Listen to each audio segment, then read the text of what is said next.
Bonjour à tous. On m'a demandé plusieurs fois une très bonne question. Est-ce que lorsque Mashiach va venir, tout le monde va être délivré ou certains vont rester en exil? Pourquoi c'est une bonne question? Parce que cette semaine, dans la paracha de Béchalach, on nous dit que lorsque les Juifs sont sortis d'Égypte, Vachamushim alu bnei Israël me'eretz Mitzrayim. Les Juifs sont sortis Chamushim. Chamushim, Rashi ramène le Midrash qui explique, ça vient du langage de Chamesh, qui veut dire 5. Qu'est-ce que ça veut dire? Un cinquième du peuple juif est sorti d'Égypte. Des mots simples, il y a seulement 20% du peuple juif qui est sorti d'Égypte. Qu'est-ce qui s'est passé avec les 80%? Le commentaire de Rashi nous a déjà expliqué lorsqu'il y a eu la plaie des ténèbres. Les Égyptiens ont eu 10 plaies, la 9e c'était les ténèbres. Les Juifs qui ne voulaient pas sortir d'Égypte sont morts pendant cette plaie. Pourquoi pendant cette plaie particulièrement? Pour pas que les Égyptiens vont voir que les Juifs sont en train de mourir, ils vont dire, eux aussi, ils sont frappés comme nous. Nous on a reçu des plaies, eux aussi ils reçoivent des plaies. Alors Dieu a fait que ça se passe en cachette lorsqu'ils ne peuvent pas voir. Mais en tous les cas, il y a 80% du peuple juif qui ne voulait pas sortir d'Égypte, qui est mort en Égypte, qui est resté là-bas, et donc ils n'ont pas mérité la délivrance. Donc la question elle est-ce que nous, tout le peuple juif, aujourd'hui, en 5778, lorsque Mashiach va venir, on va tous sortir de l'exil, ou en autre mot, on va tous mériter la venue du Mashiach, ou pas? Pour cela, voyons une deuxième question. Lorsque les Juifs sont sortis d'Égypte, il y avait des idolâtres, il y avait des gens qui disaient la médisance, qui est considéré comme de l'idolâtre, quelque chose qui est très grave, et plein d'autres qui fautaient. Et pourtant, tout cela, ils sont sortis d'Égypte sans aucun souci.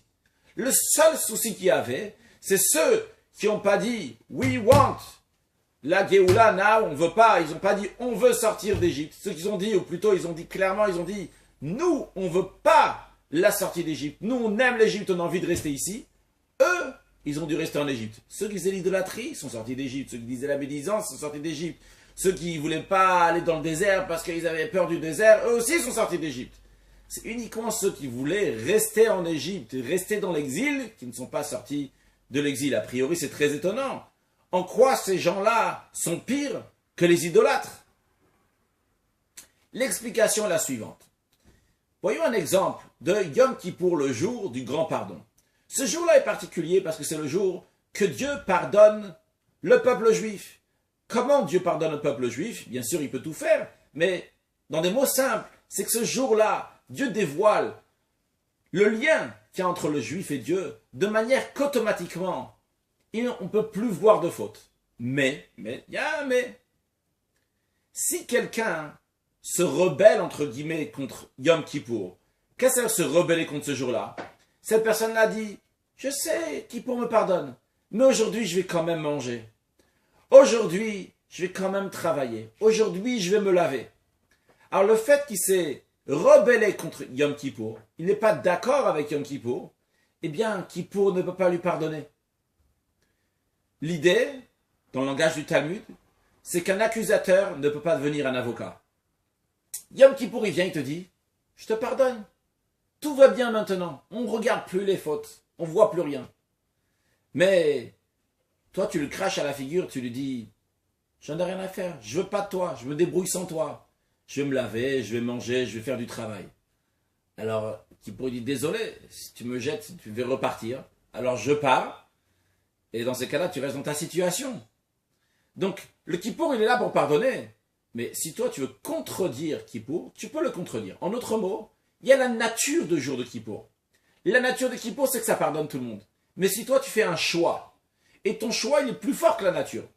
Parce qu'on peut choisir même quelque chose qui est contre la nature. Je peux prendre une décision qui n'est pas naturelle de ma part. Je prends une décision ferme et forte de me comporter d'une différente manière contre ma nature. Je vais réussir. Donc, Kippour, naturellement, il pardonne. Mais du moment où toi, tu fais un choix qui est plus fort que la nature, eh bien, la nature de Kippour se met de côté. Il en est de même aussi pour le peuple juif lorsqu'ils étaient en Égypte. Dieu vient et dit, je vais vous délivrer. Tous ceux qui veulent, je vous délivre. La seule chose, ne soyez pas contre cette délivrance. Ne dites pas, je ne veux pas sortir de l'exil, je veux rester en Égypte. Tu fais l'idolâtrie, tu dis la médisance, c'est sûr que c'est pas bien, il faut arrêter. Mais là, ce qu'on a besoin, c'est que tu ne sois pas contre ce point-là que je veux te sortir de l'exil. Moi, Dieu, naturellement, je t'aime. Je veux te faire sortir d'Égypte. Si toi, tu fais un autre choix, eh bien dans ce cas-là, je vais te mettre de côté. Et en effet, tu vas rester en Égypte. Par contre, ça c'était à l'époque. C'était à l'époque de la sortie d'Égypte. Par contre, après le don de la Torah, notre attachement à Dieu a une force exceptionnelle qui fait qu'on ne peut jamais se détacher de Dieu. Et Dieu ne peut jamais se détacher de nous. Parce que Dieu a décidé de jamais se détacher de nous. Et c'est la raison pour laquelle que tous les Juifs, sans exception, vont sortir de l'exil. Comme dans la Torah, dans Parashat Nitzavim, il y a écrit clairement Veshavta Hashem Elokecha, à la fin de l'exil, tu vas retourner vers l'Éternel ton Dieu. Veshav Hashem Elokecha, en conséquence, Dieu va ramener tes captifs. Dieu va prendre tous ceux qui sont exilés et les rassembler. Le Kibbutz Galuyot. Et comme le commentaire de Rashi explique sur place, que c'est un grand jour. C'est un jour qu'Hachem va prendre la main de chacun, entre guillemets, évidemment, c'est une image. Et comme le prophète Ishaïa dit, que chaque juif, un par un, echad, va être assemblé. Il n'y aura aucun qui va rester en exil. Tout le monde va avoir la délivrance sans exception. Et c'est pas seulement donc le peuple, de manière générale, comme c'était en Égypte, que le peuple juif est sorti d'Égypte, mais c'est chaque juif individuellement qui va avoir cette rédemption. Et comme le prophète Ishaïa dit ailleurs, que ça va venir un jour où Baou ha'ovdim me'eretz Ashur v'anidachim me'eretz Mitzrayim v'ishtachavu l'Hashem b'Harakodesh b'Yerushalayim, que vont venir ceux qui sont perdus en Ashur, ils vont venir ceux qui sont égarés en Égypte, ils vont se prosterner à Dieu à Yerushalayim. Ça fait référence à même des juifs qui sont perdus, qui sont égarés, pas physiquement, mais spirituellement, qui sont loin, ils connaissent rien ou ils veulent rien entendre, que eux aussi, ils vont revenir. Et comme le Admour Azaken, il dit dans le Shulchan Aruch, et il dit aussi dans le Tanya, Shulchan Aruch c'est le code de la loi, et le Tanya c'est son livre magistral de Chassidut Chabad, il dit que tous les juifs vont finalement se rapprocher de Dieu, ce qu'on appelle faire Teshuvah, car comme le verset dit qu'il le yidach mimeno nidach, que personne va être repoussé. Donc on voit clairement des versets que tout le monde individuellement va avoir la délivrance et personne va rester en exil. La question elle est pourquoi? On a dit au don de la Torah s'est passé quelque chose. Qu'est-ce qui s'est passé au don de la Torah de particulier? Eh bien, notre lien avec Dieu avant le don de la Torah était comme un père et un fils. Et après le don de la Torah, notre lien avec Dieu est aussi comme des serviteurs. Alors, à première vue, tout le monde dirait, être un fils, c'est un lien qui est beaucoup plus fort. Mais en vérité, être un serviteur, le lien il est beaucoup plus fort. Pourquoi? Parce que un père et un fils, c'est un lien qui est naturel. C'est normal que le père il aime son fils. C'est normal que le fils est rattaché à son père. Par contre, être un serviteur, ça c'est un choix à faire. Et au don de la Torah, il y a eu ce choix. Et ce choix, il va dans deux sens. Premièrement, Dieu nous a choisis. Comme on dit, Ubanu bacharta mikol am velashon, tu nous as choisis de toutes les nations. C'est au moment du don de la Torah, Dieu il a choisi le peuple juif. Un choix, c'est pas quelque chose qui se fait naturellement. Un choix, c'est quelque chose que j'ai pris une décision, ça va être comme ça. Un choix n'est pas obligé d'être raisonnable. Encore plus que ça. Si je choisis parce que j'aime cette couleur-là, on peut même pas dire que c'est un vrai choix. Un choix, c'est parce que j'ai décidé, j'ai pris une résolution que c'est comme ça et pas autrement. J'ai décidé parce que je voulais. Et le fait que je veux, j'ai décidé de mon niveau le plus profond, prendre cette décision-là, c'est au-delà de la nature. Et comme on a dit, on peut prendre une résolution qui est contre ma nature. Chacun dans sa vie de tous les jours, j'aime ci, j'aime ça, ou j'ai envie ça, ou naturellement je suis comme ça, et je décide de faire autrement, parce que dans mon effort intérieur, je prends cette décision-là, c'est comme ça et pas autrement. Et on peut garder cette décision-là, et on doit garder cette décision-là, et quand on prend vraiment sincèrement, on la garde. Et dans ces cas-là, cette décision est beaucoup plus forte que quelque chose qui est naturel.